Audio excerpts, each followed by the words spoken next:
so much. All right, Trevor McPherson is with Vitreo Minerals, and he's going to kick it off. Thanks. Hello, hello. Good afternoon. I wasn't expecting such a massive crowd here. Again, my name's Trevor McPherson. I'm with Vitreo Minerals.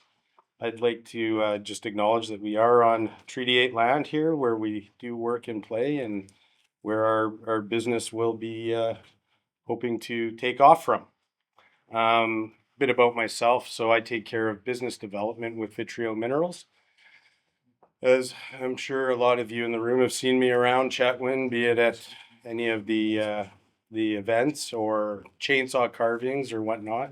I think my favorite part about this role would be actually running it into community relations. And community relations to me is quite important as far as building that rapport in business, but also making sure that the kids are able to get out there and play and do sports and all those other aspects of community. So I'm just going to give you a little bit of an introduction to to our project here, and give you just a little quick insight on what we do and what we make. And then, like I said, we'll hand it over to Scott, and he'll give you the full project description here. So this is just our agenda, a little bit about our company overview, the Angus project overview, our engagement opportunities, regulatory overview, and the schedule of our milestones. So this is a bit about our company. So originally, when myself and Scott started with this company, we still currently have a mine and finishing plant, which you'll see in the background here. This is in Golden, British Columbia. Right now, the plant there is currently sitting in what we'll call care and maintenance per se. However, we do a lot of our R&D for the project up here. Down there, it saves us on a lot of third-party costs and getting our product to make sure that we can actually make the product, obviously, that needs to go into the Montney region. A lot of people will ask, okay, what are you making this sand for? We call it proppant. That proppant up here will be used for the frac sand industry. Now with our Golden operation, we currently sell that product for cement. We can sell it for steel manufacturing. We can sell it. We do business in the home insulation business. So your batten that goes in the walls of your house, that needs silica in it. And my favorite part is the golf course sand. So we've developed a bunker sand in Golden that is second to none, and it gets shipped anywhere from Vancouver through Alberta to Saskatchewan. So we're actually just going to start making some new bunker sand here in the next couple weeks. And so if you ever see white bunker sands, chances are it's made by us. So that's a little bit about what we're going to talk about here. I'd like to introduce my good friend Scott Broughton, and he is also, more importantly, my president and CEO.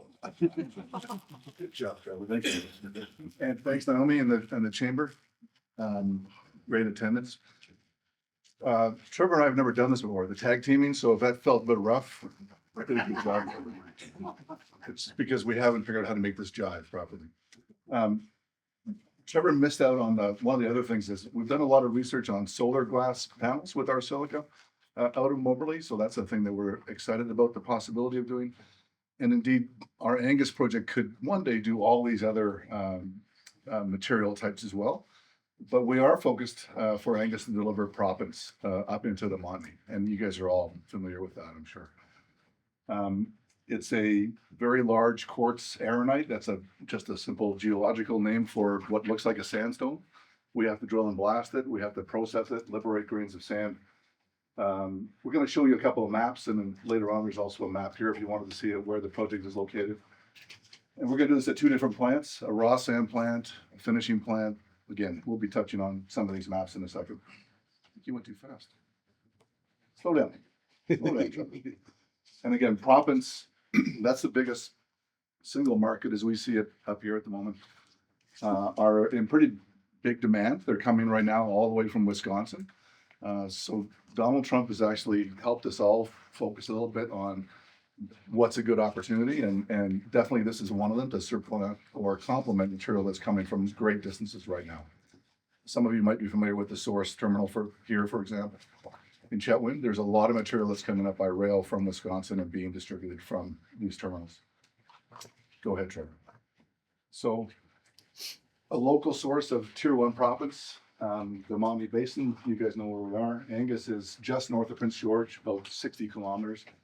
So Prince George is quickly becoming our base of operations.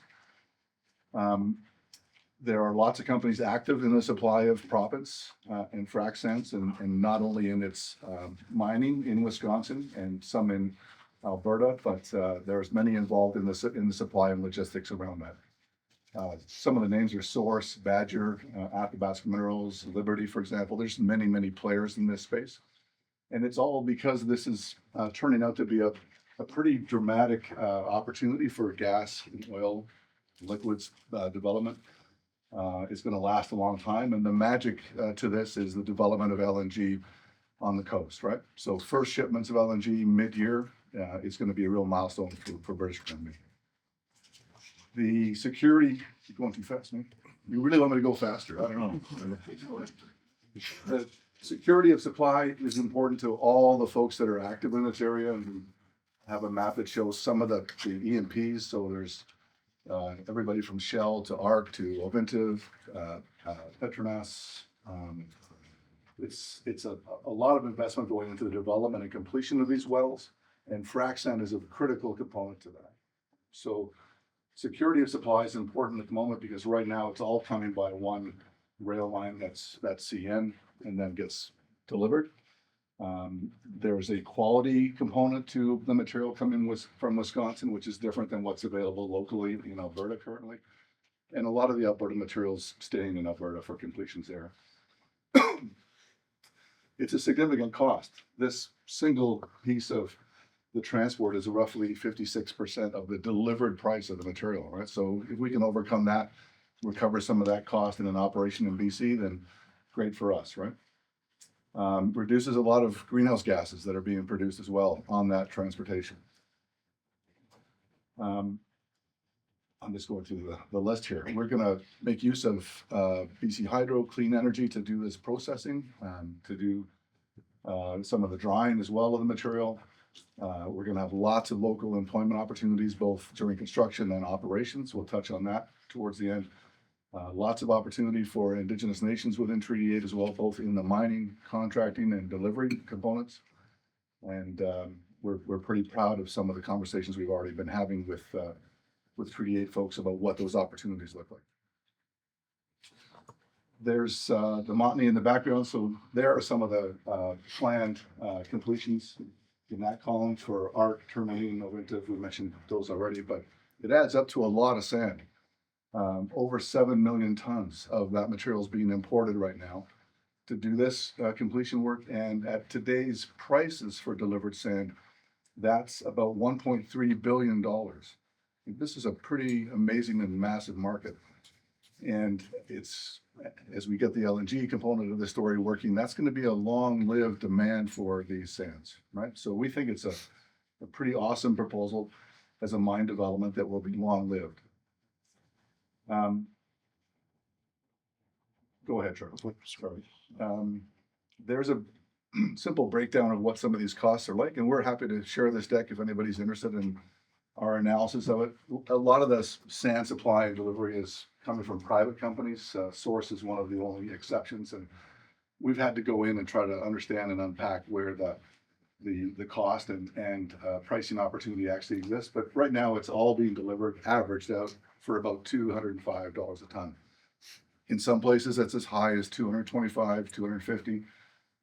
We don't see that going down anytime soon, and certainly since the pandemic times, the prices just continue to climb. So a snapshot of where the project is actually located, how the components work out. On the left-hand side is the Hart Highway. In that corridor is the CN rail piece as well that we talked about. but also that massive transmission line, and now the gas line is going through there too. So lots of good infrastructure exists. Prince George, 60 kilometers to the south, us up here, 270 roughly to the north, and we're about 10 kilometers south of Bear Lake, which is the sort of the nearest place to us. This color, whatever color that is in the background, are the claims that we have. So we've got lots of exploration potential on this area as well. But we've really focused on what was immediately accessible on this existing Forest Service road called the Tuchinka Log Lake Road, also known as the North Olson. Easy access into this area. We've done a lot of exploration drilling and resource development there, and a mine plan built around that particular site. So that's where we'll mine, called the Monkman East Pit. We'll have a raw sand plant at that location as well, and we'll truck the raw sand out to a finishing plant way up there. And that's where we'll simply do the drying and the storage of it before it gets picked up and delivered. A Google Earth image, so a cloud-free image of what it looks like looking to the northwest. The geology is such that the units that we're after are very hard and resistant to weathering, so they form these ridges. So Monkman East is that first area we want to develop. There's also Monkman West. There's also this trend of other quartz arenites that go in that direction, and we just think there's a lot of potential material to develop here in the future. Quick shot. This is a strange color, but it's just a surface rendering by a computer of where our open pit would resolve. The gray color. This is what year one would look like, developing in the north end, developing a raw sand plant area, some stockpiles for reclamation materials. That's the organic material we're saving to come in and reclaim the site afterwards. There's a number of ponds around for sediment control. There's really nothing else in this material, though, that we begin to blast that's geochemically or environmentally a problem. It's a sand product. There are silica grains. We're going to try to minimize the erosion and sediment flow there. That's what the ponds are for. By the time you get to the end of the mine life, we will have mined all the way to the south. You can see benches here. And we're doing a lot of investment in basically replacing the fines, the ultra fines that aren't marketable, back into the pit and compacting them so that we'll be closing off this site and making it look as close to what it was at the end of its life. We're permitting 20 years. I mentioned the LNG business is probably a lot longer lived than that. We can probably extend this mine life for a lot longer. But the permitting process is one where there's just too many vagaries around it and how it's going to work out. So we've capped it at 20 years initially, and we'll see how it goes and how we can operate, even potentially expanding it in the future. So a lot of people don't register. I thought we had samples here. I'm just going to throw a rock around. We do have to drill and blast these rocks. So this is going to look like any other quarry, sand and gravel pit you might see in other locations. But we can literally take these very coarse, durable rocks, process them, and make this sand. This happens to be a sample of 4070, same as in this candy jar. And under a microscope, it looks like this. So little round, not perfect spheres, but round shapes that are strong and durable for that proppant application. It's pure silica. All we really do is liberate them and size them for the industry. Anybody work in the proppant business? Anybody here from Source or anywhere else? You do. I've built a lot of transloaded and frac sand mines, stuff like that. So you'll hear some of these sizes, right? These are product sizes: 100 mesh, 4070, 3050, right? So those are the different sizes that we'll make.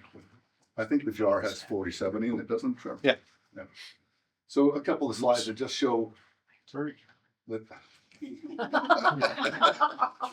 I'm busy, Trevor. We were hiring. We just wanted to show. It's a lot of technical detail, and apologies for that. We're just trying to show just how strong our products are. Again, we're competing with material from Wisconsin, which is also strong.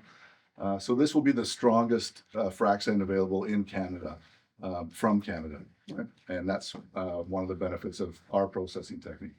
Go ahead, Trevor. And one of the ways to highlight that is in a conductivity test. So we're basically comparing material from Wisconsin to our material in the lightning line. It compares very, very well. So again, we're excited about this.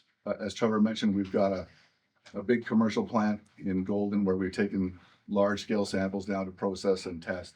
And we have a lot of confidence in it as a result. Some of the folks that we're working with in Treaty 8, the project is in the south end of Treaty 8 in McLeod Lake territory and West Moberly territory. We're just north of the boundary with Kiklay-Tenay, but we obviously spend a lot of time in Prince George. We have all three of the nations working as participating Indigenous nations in our environmental assessment. They've been helping us on other things too, exploration, monitoring, developing trails, those kinds of things. And we really enjoy working with all the groups. In fact, we're having a big session next week for Minerals North in Prince George. If anybody's thinking of going with some of the nations there to talk about what the business opportunities are as well.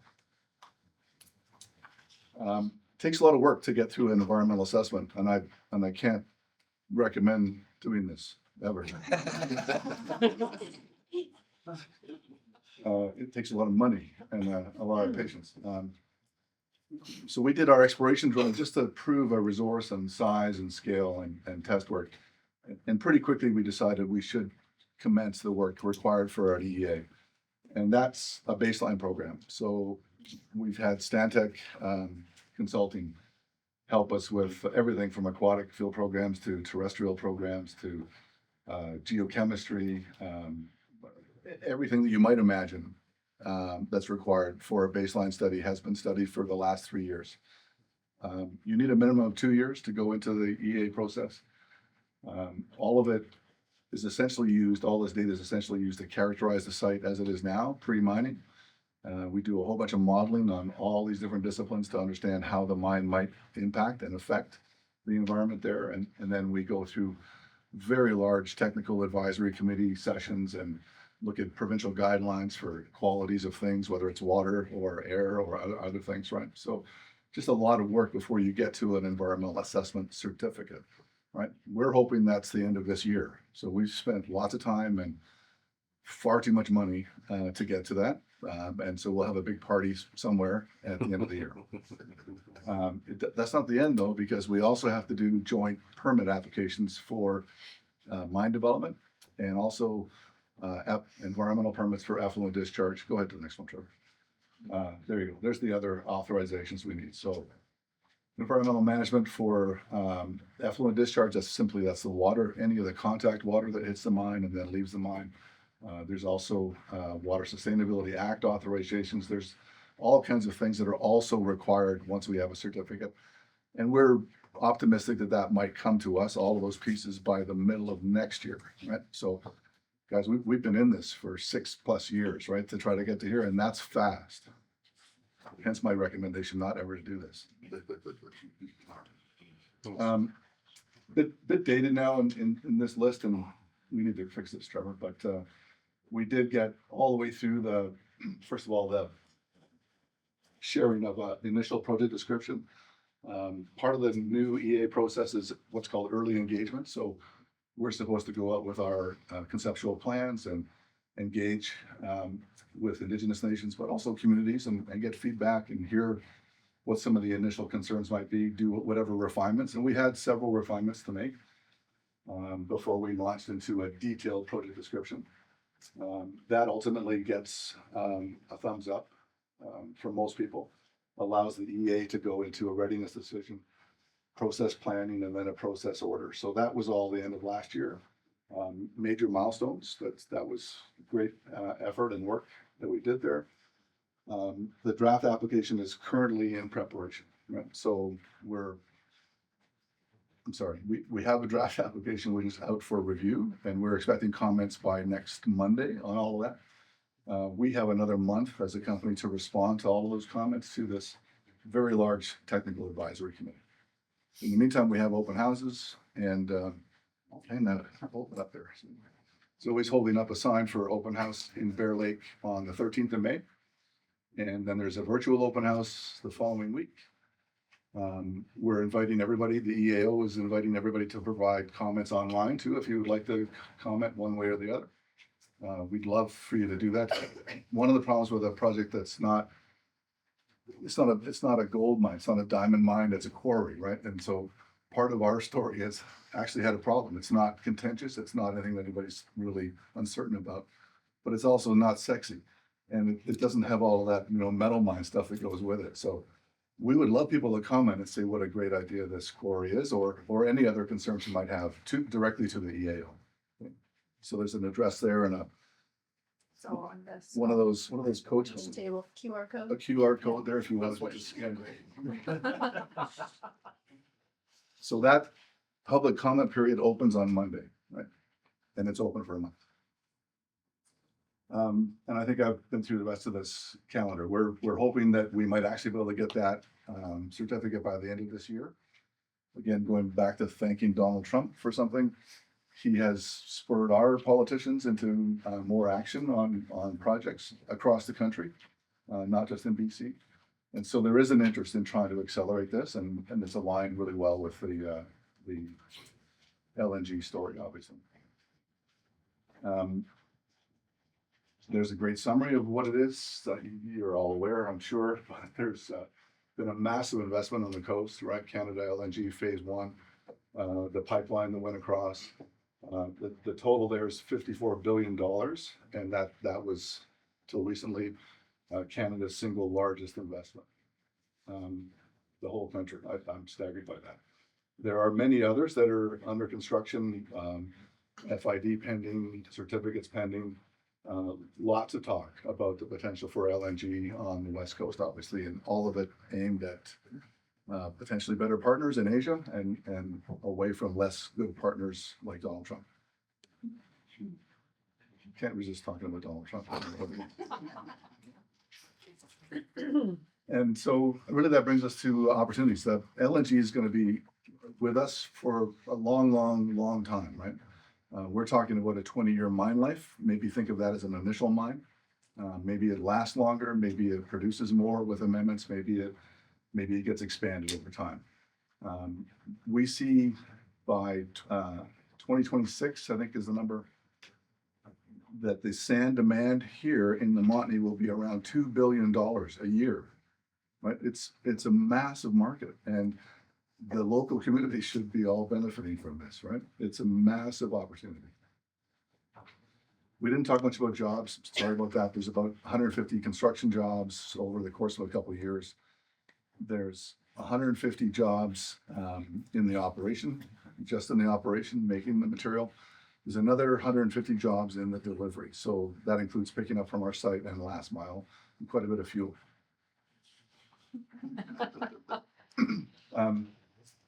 That's kind of the lay of the land on a nice cloudy rainfall day. That's Moncton East in the background. So again, we've mostly been minimizing disturbance there by making use of forestry, roads, trails, tracks, whatnot. Right? So great infrastructure, great location, great community, and we'd love to have some questions and comments. Yes, Your Worship. Yes, just have a question. We are at a Chamber of Commerce meeting and Commerce meeting. What effect would that have on our local contractors that work in the area here that've been here for years? How is that going to affect them in terms of employment contracts and stuff like that? Because you're going to have to go right through Chetwynd here. Right? Yeah, for sure. To get that sent to the Montney. So the best word that I didn't emphasize enough is that we're going to complement the supply, right? That what's actually happening is that the demand is rising to this high number of over 7 million tons a year. Right now, it is being supplied from Wisconsin and being distributed by companies like Source in Chetwynd and a lot of other contractors that are helping in that delivery. Our supply is going to complement that supply from Wisconsin, and it still needs to be in a terminal. It still needs to be delivered. We don't see it necessarily upsetting anybody that's already here because it's just going to be growing in our view, right? So there needs to be some growth in the trucking business and that last mile delivery, and even in the transport side of it. And that's one of the fun conversations with Treaty 8 folks, right? Is that it's really hard for newcomers to the industry to actually get involved in terminals and then last mile because it's all dependent on the rail side, right? The material has to come all the way from Wisconsin. So it's stuck on a rail and in a terminal on the rail. Our mine can actually deliver into some other off-rail terminal site that's not on the LR, right? But that's actually providing a different kind of opportunity for Treaty 8. And we've been having that conversation, right? Sorry to cut you off there, but I have one other one about education. We talked with Swears Murphy when they did the pipeline about apprentices and how you can implement apprentices into the construction phase, where if we have apprentices that train at the facility when you're constructing it, they have that opportunity to take that elsewhere and be able to help when it comes to our community. Yep. That was one of the big things, and to train apprentices at the distribution centers, right? Yep. So that's a big part of how we maintain and how we have our community base, is because we were trained here.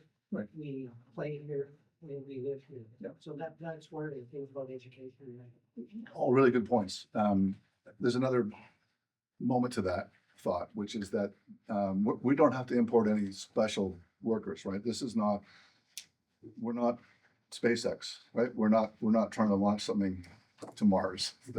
This is pretty typical mining, quarrying, processing, and driving. And you're right, there's a lot that supports that. There's a lot of apprentice type works that can go into that. So there are great opportunities for sure for educating people in trades. And I think the key point is that we're not going to swamp the area with a whole bunch of specialized workforce people. It just isn't required. There's lots of available skills here for us to build on. And frankly, the industry is going to have to build on it at large, right, to meet the demands coming.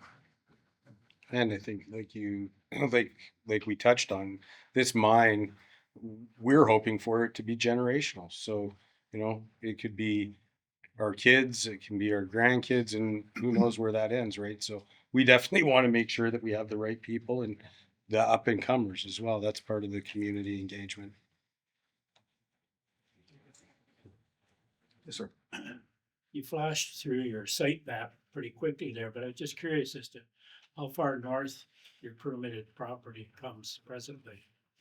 Yeah, go to the claim map there, Joe. Yeah, we don't show the whole thing, but these are all our mineral claims, right? Everything in yellow. So Yeah, how so- far north does that go? It To doesn't go, Arsnip or? no.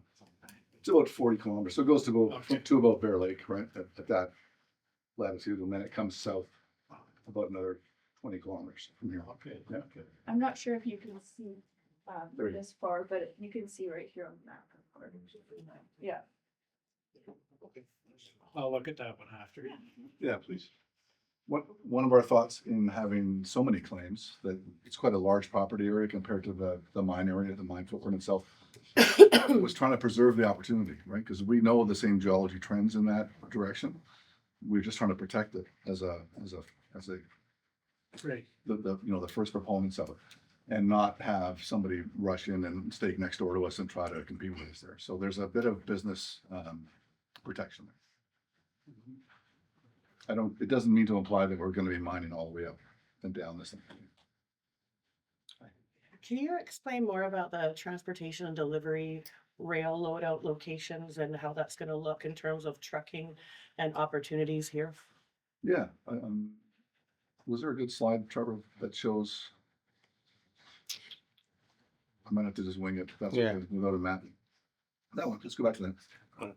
So, right now, the material into the BC side of the Montney is all coming through Prince George CN all the way past Bear Lake, where our mine is, right? Into Chetwynd, into Fort St. John, and into terminals, right? And then it's getting picked up and transloaded, as you know, right, by trucks in the last mile. So our proposal initially, at least initially, is to truck up into Chetwynd and go direct to some of those job sites for some of the material. But as I mentioned earlier, some of it can also go into other terminals that are off rail and be handled to meet it's kind of a buffering capacity between jobs and their demand, right? So I'm not sure I'm answering your question properly, but there's going to be about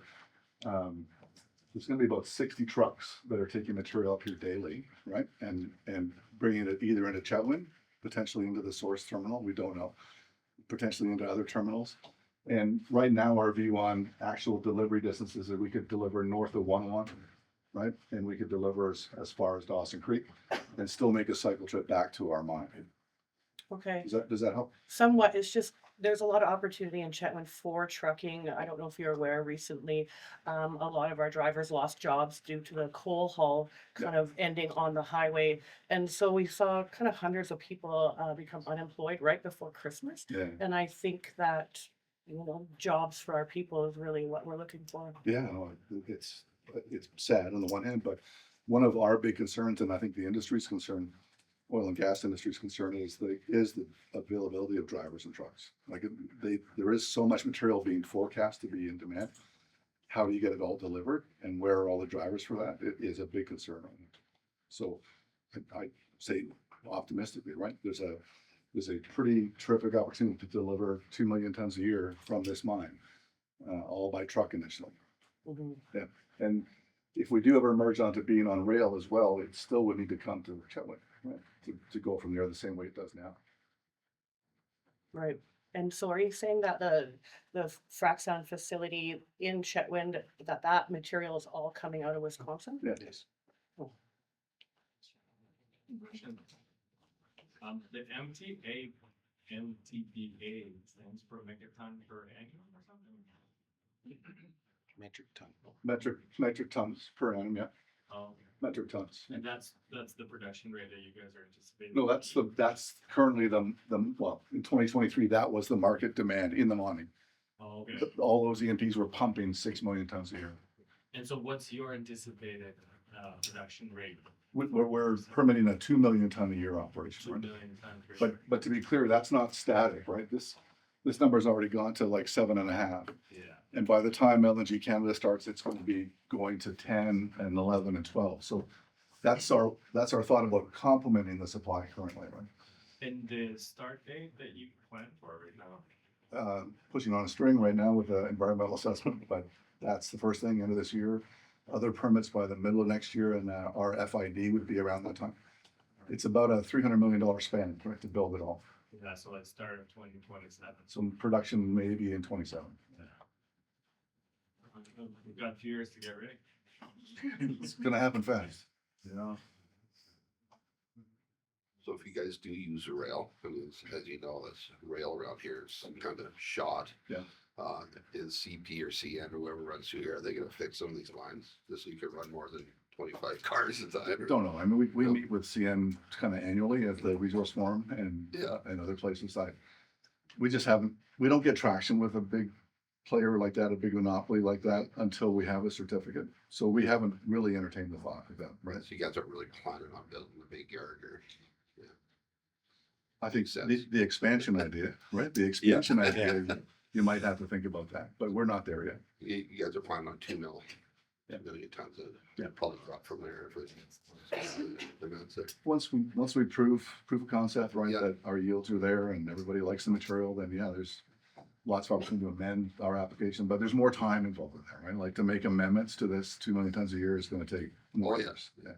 Well, that's roughly 25,000 truckloads. It's a lot, yeah. Per million ton, right? So there's a lot of truckloads coming up. Yeah. That's good. And how do you feel about the federal election and your operational permits? Again, I can't credit anybody in the federal election at all. I have to credit Donald Trump for making us all realize we should have Canadian products, right, and Canadian supply of materials. And why the heck would we bring all this material from Wisconsin when we can make it locally, right? I mean, it's ridiculous, especially when you think with the value of it. Well, hopefully it helps your process. So yeah, I mean, that's what's changed. You've all heard the Yeah. premier, right, talk about wanting to expedite projects, and Yeah. he's sent that message down. How that actually hits the ground, how it actually transforms into something moving faster, I'm not sure, but we're being really encouraged like we weren't before. So You touched on the sort of mentioned that it wasn't a bunch of environmental impact just coming from the environmental mining side. Is there really no concerns with the waste material or anything that comes off of it as far as metallation or anything like that? Like it's very separate. In some of the contact rocks, this is a sedimentary sequence, right? So our quartz target is really, really clean. It's essentially 99% silica, right? So there's nothing in it to leach, nothing like that. That's a problem. But some of the adjacent rocks have minor sulfides in them. So from a geochemical point of view, the That's leaching what- process, we are doing all those studies, right? Because we're trying to either avoid them or decide how to manage them. Yeah. But it's at a very, very low level by comparison to some of the other copper mines or coal mines that are around here, right? But it's still part of our study. But to thoughtfully answer your question, this silica presents as an occupational health hazard in really, really fine dust, right? So you might have all heard of silicosis, right? It's a lot of miners used to get this when they breathed in dry silica dust. It's a very, very fine constituent that's inhalable. It's not in any of the sizes that we're making, like the 40, 70 and the 100 mesh are not respirable, so it's not damaging, and that's the material that we're going to show. The fines that we leave at our mine and backfill, we're going to compact, and once they're compacted, they're going to be staying there forever. So it's hard for me to imagine beyond that management plan that something else needs to happen to look after that. And indeed, at our Golden site, we've got the same products, right? We've got a whole pile of fines that we built into a stockpile, and we compact that, and it's basically put to bed there. But I highlight the workers at the mine, workers at our plant will all have to have full face respirators like we do at other mines. We'll be monitoring for silica dust around the working environment and outside of the environment to make sure that there's no risk to that and anybody in the environment. Yeah, suspected windy there. Yeah. So. Yeah. We're going to operate seasonally too. I'm not sure I said this during that pitch. Tell me if I did. Seasonally. Nope, seasonally. The mine, the raw sand plant will just operate during the not winter, right? So we're trying to avoid the snowfall. Roughly 8 months, right? So we'll shut it down, but we will be hauling the raw sand out to the finishing plant as often as we can. So year round, aside from freshet, right?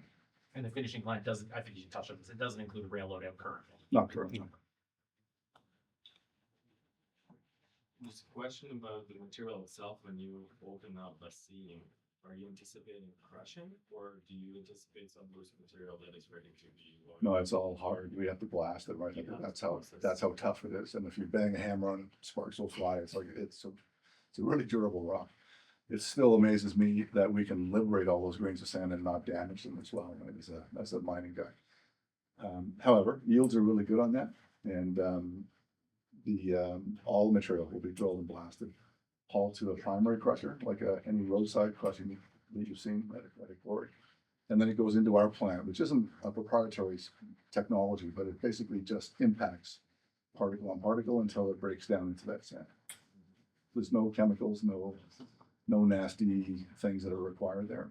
But we do use a fair amount of water to make all this sorting and washing happen.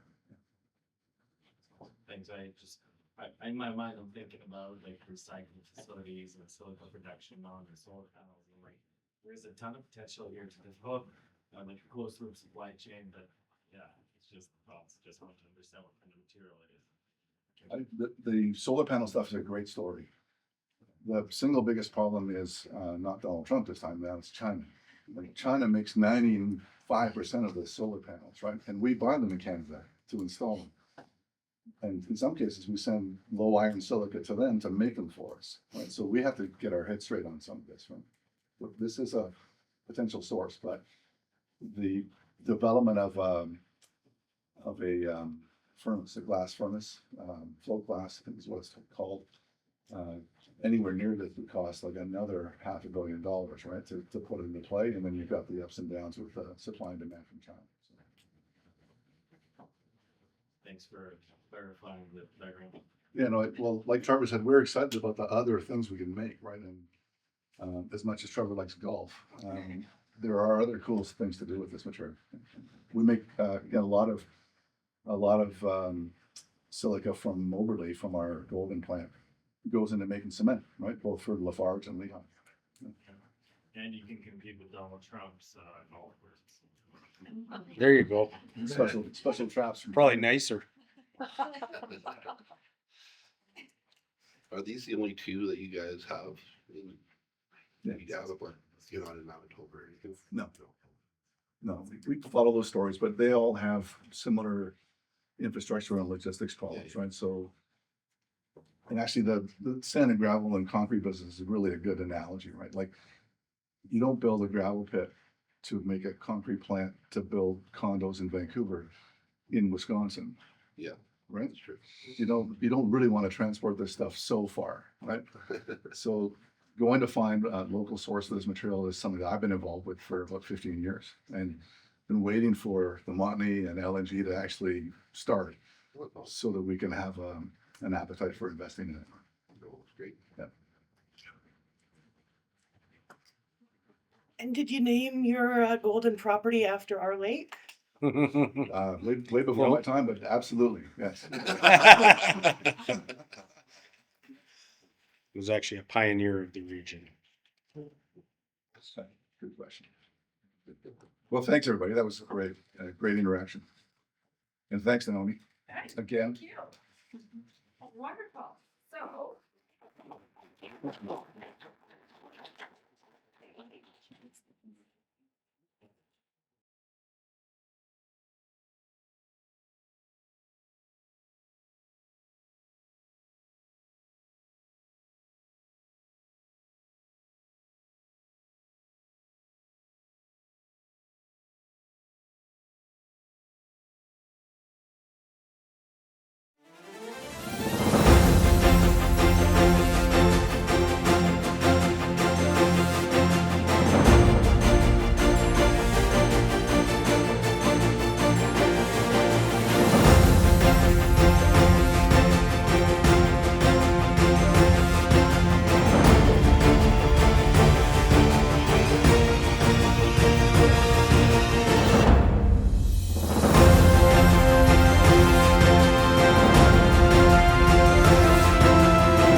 Father Youngblood took the children down to the water with the cross in the Bible. They were taught to pray, they left their hands up high. Grandma was young when the baby came, and she was locked up in a white room raining. Now until the key where they made her sign her name. They took my daddy away. My father's blood is mine. His story beats inside me, and I share it here with you. Yeah, he's a child of the government.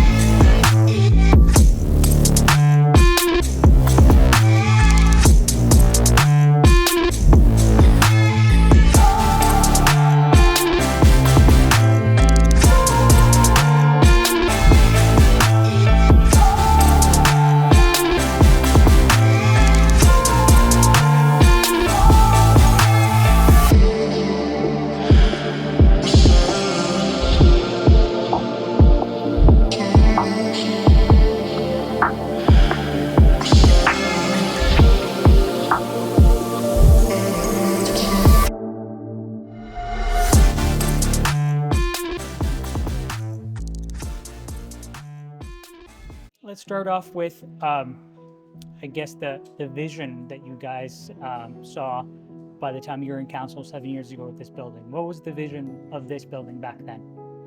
So back then, the vision was based on the elders and people in community who fantasized about having a building where we could all gather, a big enough space to accommodate everyone and more people, so that we could house bigger events and bring more people together, because the current gym that we have is too small, and because we're growing in population, we needed to expand.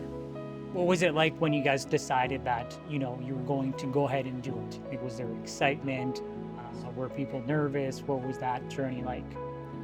So when the organization came together to talk about the idea becoming a reality, there was a lot of unknowns. Where is the money going to come from? How are we going to fund it? So before the excitement, there was worry and stress, and there was a lot of unanswered questions to make the idea a little uneasy. But over time, the questions started to get answers, and then the funding came, and then that's when the excitement came, because now we have a way to navigate to the project. What would you say was one of the more challenging aspects of building this, making this project a reality? So the biggest challenge of all, of course, is the budget, because you can plan so much, but then there's always something thrown into the mix where it was unexpected.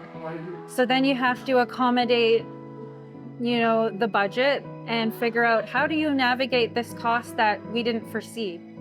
And so it really did come down to how to manage the money, and we had a good enough contingency that all the outside things that we didn't expect and plan for, it worked out in the end. It all just fell into place and things happened, and we're grateful for that. Can you give us do you know numbers by any chance, just roughly like total cost of project, and how long did it take to build?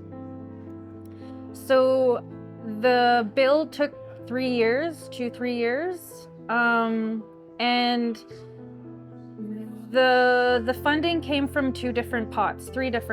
So in total, around 27 million. Can't give an exact number right off the top of my head, but we had enormous help from the federal and provincial governments, and then the nation kicked in some of our dollars to make it all work out.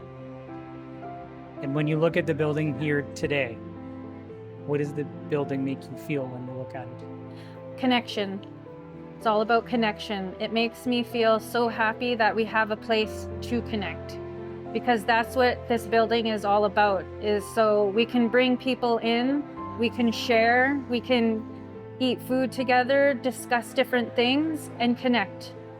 You know, same with Pemmican Days, that's a place to share, to eat together, to have fun, but to connect. And I think this space is going to provide that on so many different levels. Do you have any special areas of the building that are maybe in your heart a bit of your favorite, or anything that sticks out to you? I do have a favorite room. It's the music room, because you can make magic in a music room. We have a lot of musicians in community, and I think that's a great space to encourage and develop the talent. And so if people want to record, that's an option. They can do that, because that's what the music room does. And you know, I think that's a wonderful element to have in the building, is to be able to have a music program, teach people how to write a song. We have a stage now where they could perform. Like, I think that kind of entertainment is really uplifting, and that adds a whole element of fun. So I think that's my favorite. And then anything else that you would like to add that maybe we missed in our conversation? Anything to add? Yeah, anything else you'd like to add? I'm just looking forward to the future, and I'm so excited that all the teams got together to make this happen. And I'm so thrilled, the turnout that we had today. And I'm just really grateful and full of like happy emotions because today is the day that we were waiting for years. Like when the idea came around 7 years ago and started discussing how are we gonna do this, back then it was a dream and now it's reality. So I'm thrilled, it's exciting.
Oh, what is gonna happen?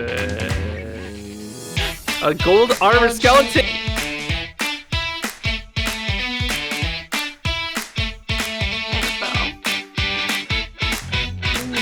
She almost lost her only friend.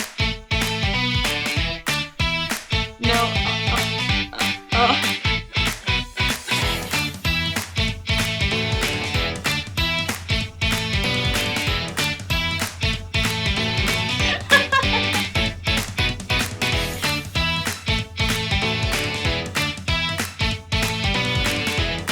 Hey, Kat. I have a bone to pick with you.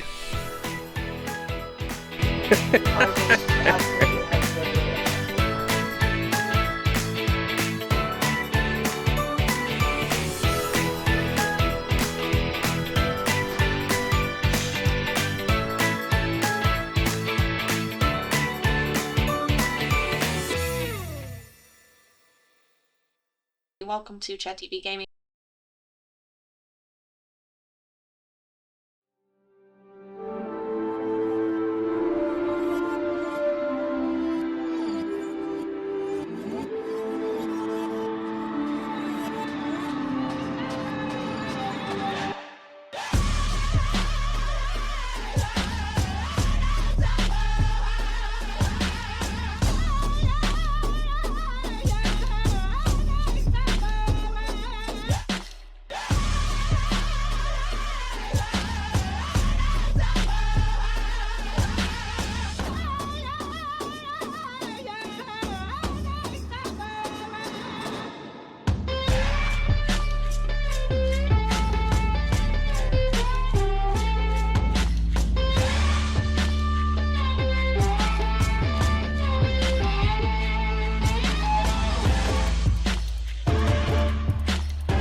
And we'll go up further, is just up the hill here is where my grandma Marceline lived, where I lived and was raised.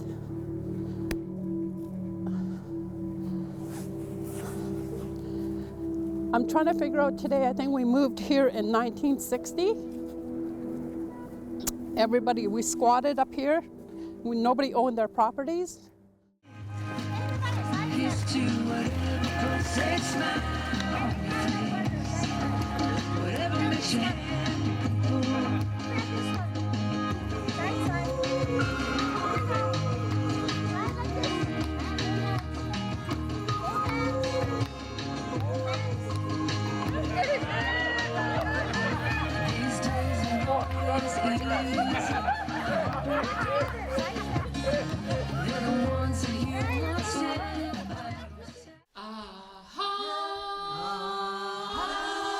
My grandma, for extra dollars, she used to make hides every day. All my life I could remember her making hides. As you can see on the one video, this is what she did for extra dollars.